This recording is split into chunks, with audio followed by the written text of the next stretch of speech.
Ken and Iniba, and thank you so much for tuning in to Halo Halo, the show that aims to spotlight our very own talent and your one stop for all things Asian Pacific American that has to do with entertainment and lifestyle. The San Diego Asian Film Festival kicks off November 5th, and joining us today to tell us a little bit more is Pacific Arts Movement, who is hosting the festival, Brian Hu, the Artistic Director, and Nikki Jimenez, the Media Relations Director of Pacific Arts Movement. Thank you guys so much for being here today. Thank you for having us. Now, I was looking up the San Diego Asian Film Fest, and this is its 16th year, right? And this year you have over 130 films from 20 different countries? Yes. Yeah. So I could see the excitement. just you saying yes, I saw the excitement. Tell me a little bit more, Nikki. Oh my gosh. Well, in our 16th year, we are showcasing 130 films and programs from 20 different countries over 10 days throughout San Diego.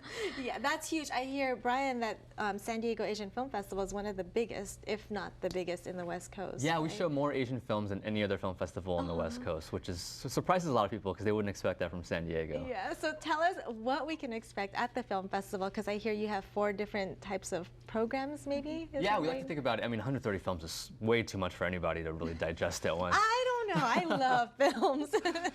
So there's something for everybody. So we separate it into separate sections. So we have a section that focuses on Asian American directed films or films about Asian Americans, which is really the heart of our film festival. Yeah.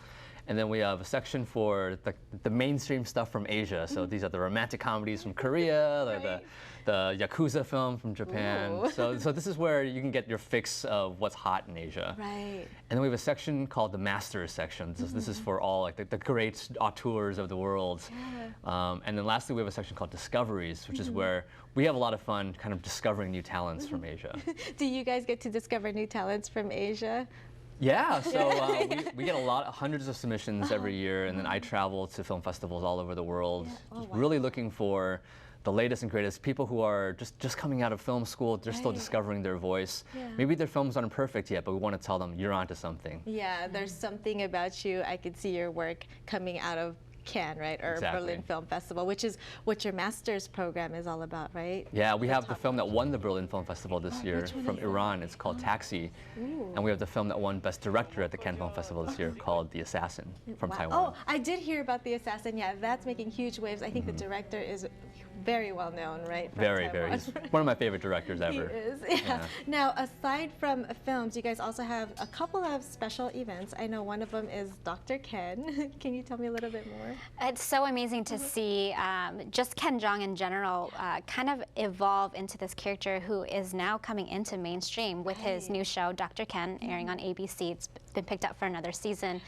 We just want to get intimate with him at the film festival. Right, get to know him. Yes, and just to see a little bit behind the scenes on what it takes to produce this film, and then with it being one of the lead Asian American sitcoms on television following Fresh Off the Boat, it'll just be so interesting to see how that fits into our culture and just making waves and being a mainstream person. Exactly, so anybody can attend the Dr. Ken special panel, is it called? Yes.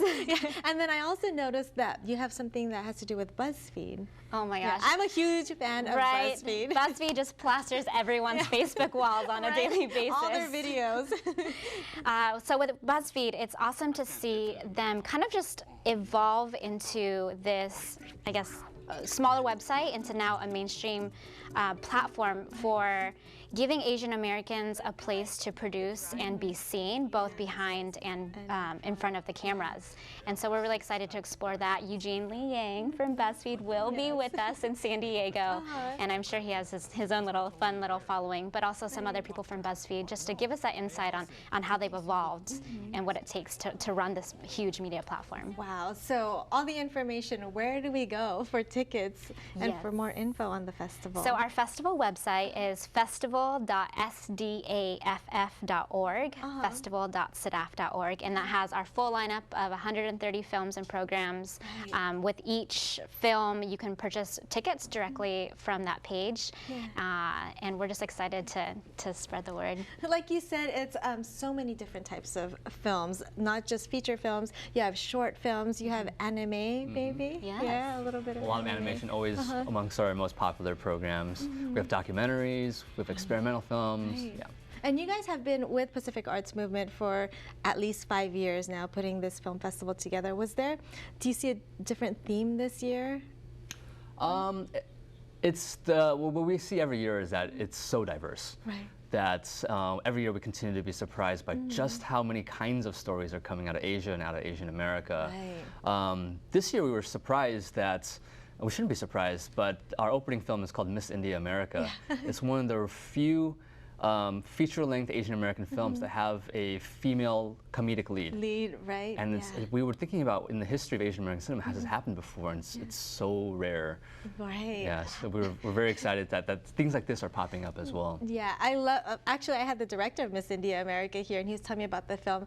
It seems so quirky and fun, and I think that's what you described it as too, right? Yeah. Yeah. It reminds me a lot of the Reese Witherspoon movie, Election, from a few years ago. And it's just, that's a movie I love too, but to see an Asian face play a role like that it's really inspiring and empowering. I think that's what I love about the San Diego Asian Film Festival. It's because you get to see films that you can't see anywhere else, and it represents our story.